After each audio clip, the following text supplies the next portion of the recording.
Hey guys, moms and real friends! Beef giniling for today's video. Of course, prepare muna natin lahat ng ingredients na kakailanganin.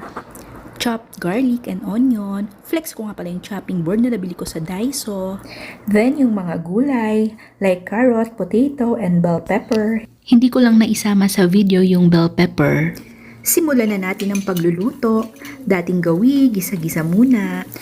Dahil walang pork dito, kaya beef ang ginamit ko. Same lang naman ang ingredients and procedure. Nakakamiss na rin talaga ang pork. Kaya pag uwi ko ng Pinas, humanda kayong mga mamoy kayo. Hindi naman talaga ako mahilig magluto dati. Pero simula nang nag-asawa ako, kailangan ko matutunan ng mga bagay-bagay. Lalo na ang pagluluto. Ika nga, the way to a man's heart is through his stomach. Kailangan samahan ng pagmamahal ang ating pagluluto upang mas lalo itong sumarap. Kaya naman nung natikman ng asawa ko ang aking mga luto, ay lalo siyang nainlababo sa misis niyang feeling Chef Boy Logro. Sabi nga nila, no one is born a great cook.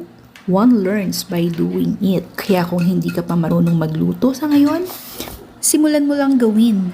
Paano mo matututunan kung hindi mo susubukan? Okay, that's it. Tara, kain tayo!